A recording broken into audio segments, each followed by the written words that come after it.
Good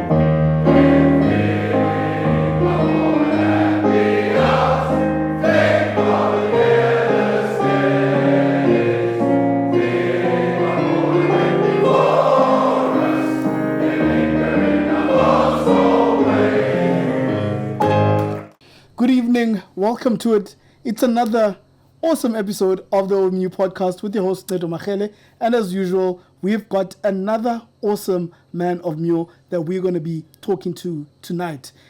The gentleman I'm going to be talking to tonight has done some extraordinary things in the world of science, if I'm not mistaken. So we'll be tapping into that a little bit, and then we'll go into a more in-depth interview about his time at Muir College. But before we jump into this interview, guys, please do subscribe to our YouTube channel. Just like the page and also hit the bell notification button so that you can be notified every time we upload a new episode. You can also link up with us on Instagram, Facebook, as well as LinkedIn. There you'll get all the information for the OMU. So for now, let's go and speak to Prof Justin Jonas. Okay, so Prof Jonas, thank you for joining us tonight.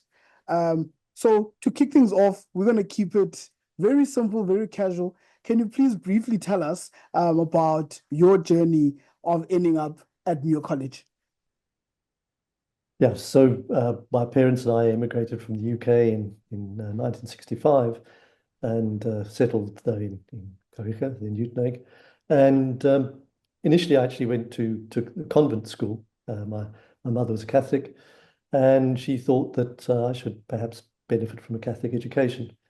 But that didn't last too long. I think it was about 2 years, I think standard 1 and 2 in convent, and then I moved to Muir in standard 3.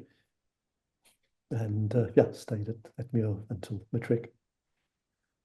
So we've been talking, and in high school, we have a lot of nicknames. And you did mention that you didn't have a nickname in high school, which is a strange thing for going into a boys' school, because most of the time at boys' schools, they'll give you nicknames for almost anything. So what did they call you in high school? So I think mostly just an abbreviation of Justin, which was Juzzy. No, I wasn't a great sportsman or anything like that, and I think a lot of nicknames would generally come from sporting achievements and activities, and I think also the border boys as well tended to have nicknames. I don't think we day boys necessarily had a lot of nicknames. Okay, so tell us about some of the stuff you've done after leaving school. Yeah, so at school I had a great interest in physics and maths and electronics, and Mr. Alan Whitehead, who was our sort of maths and science teacher at the time, ran a radio group. So sort of on Wednesday evenings we would have this get together where we would build stuff, electronics things, and including trying to build a radio telescope to listen to the sun and Jupiter. Didn't succeed, but we had a lot of fun building amplifiers and all sorts of other stuff.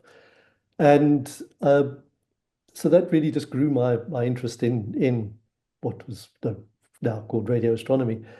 And all of the science and maths teachers had been to Rhodes for their training, and they all gave a very sort of good impression of what Rhodes was about. And Mr. Whitehead in particular had said, well, look, they do research in radio astronomy. And so when I left school, I went directly to Rhodes to sign up for a BSc in physics and maths and applied maths, and went on after that to do research in radio astronomy at Rhodes University. And so went there as a student and did my degrees, was employed by the university, and eventually retired as professor last year from the university. So my entire career was tied to the university. So we were talking earlier on, and you spoke about this big project that you are currently a part of. Would you care to share just a little bit of information about what the project is and why is it so important?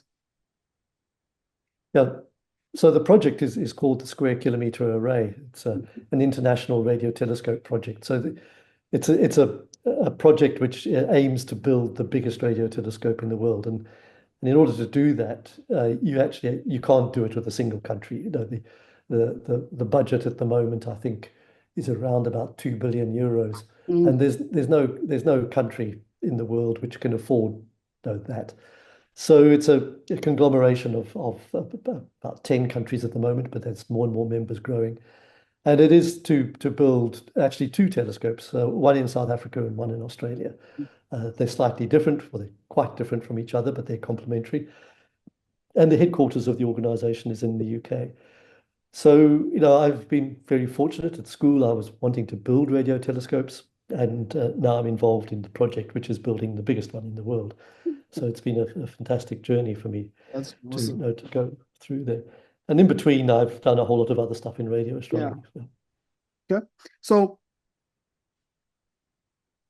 going to schools like Muir College obviously craft us into being a great gentleman, hopefully. So how do you believe your time at Muir has prepared you for life after school?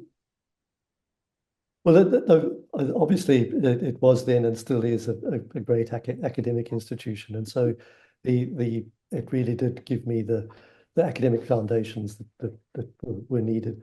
It was very much an Eastern Cape boys only college, which has a certain character, which instills discipline and those sorts of characteristics in a person, I think, which of course was good.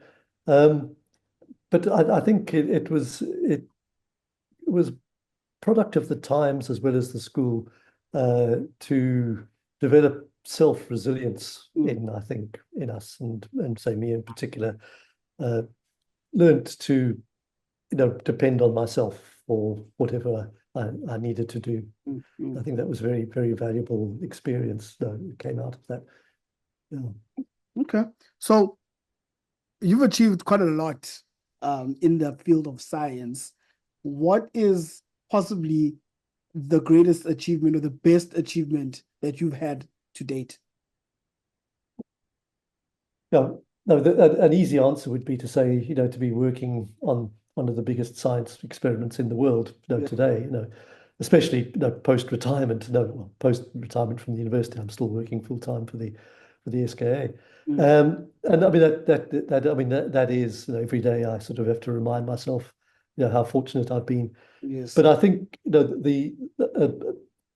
an achievement which was perhaps more just me rather than being part of a big organization was my PhD work. And I think a lot of research students would probably, or academics will say the same thing, because your PhD is when you basically have to do everything yourself. You're having to prove yourself as an academic. And I was involved in a project to map the radio waves coming from the southern hemisphere, the entire southern hemisphere. It took 15 years. It Mm, was a massive project.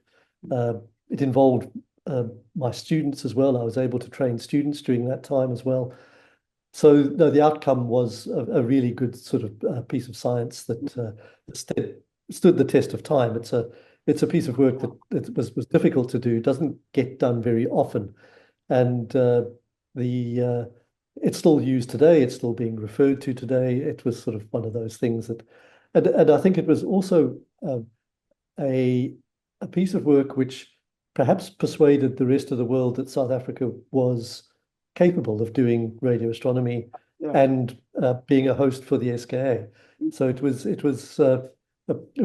work that was well known amongst a large group of the international astronomers.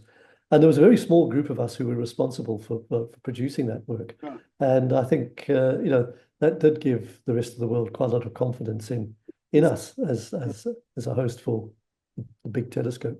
Okay.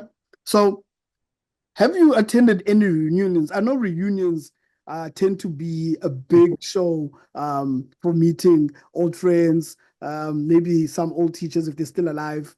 Have you attended any reunions? Yeah, a few. I think I think the first I went to was my 25th, and then I'm not exactly sure. There was a few years ago I went to one as well before COVID. Um, And yeah, no, it was a fair fraction of the class got together. But there's been other smaller smaller get-togethers as Yeah. well. You know, Yeah. if somebody's visiting, you know, from overseas or whatever, I've, you know, often, you know, got together in a pub somewhere, and no, we've reminisced. But I guess I mean more constantly though is we have a class of 75 WhatsApp group which is Okay. very active, especially when there's rugby on, and you know that's you know keep in touch with Yes, the yes. class of them. Yeah, Cool. it's been interesting to see how you know the way that everybody's lives went. Yeah. Okay. So we're reaching the end of the interview, but before we leave, I want to allow you to, leave us with a few words of wisdom from an old Murite. Oh, that's I don't know that I have a lot of wisdom. No, age doesn't necessarily produce wisdom. I I, I think you know one of the things is that you know use every opportunity that you have that can help you. You know if you're at school, use the school. You know it's there to provide the platform to go on. And then no, later on, try to get a career that you're interested in. Yeah.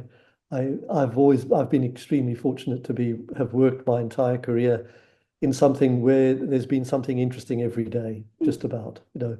And you know, I think, you know, we spend an awful lot of our time working, and you know, Yes. if that work is just soul destroying, then it is a terrible thing, you know. And yeah, and yeah, and look after yourself and others. You know, I think the two go hand in hand. I think Yes, definitely. you know you need to support others who need that, Mm. and in turn accept support from you know when it's offered and required and appreciated. You know, that's yeah how Okay. you have a happy life, hopefully. Prof, Yes. my apologies for the technical Yeah, issue that we had. Only me and you no know about problem. the technical issue, but my apologies for that one. But thank you very Cool. much for giving us the time in your busy schedule. I mean, you are working on one of the biggest projects in the science projects in the world, and wish you luck on that one. Cool. Thank you very much, Keto. Thank Yeah, you. and yeah. Do you work at Kruger? Yeah, What I'm do at you? Kruger. I work at Kruger. I live at Kruger. So Yeah, I can see something interesting happens here every day. every day. What's your field there? What do you do? So I studied film, so I'm a film Okay. graduate, and so I Oh, basically okay. do all the creative work. So that is photography, videography, um, Okay. helping guests with cameras. So it's the technical side as well as the more Okay. taking Cool. of the Oh, pictures. Yeah. that sounds like fun.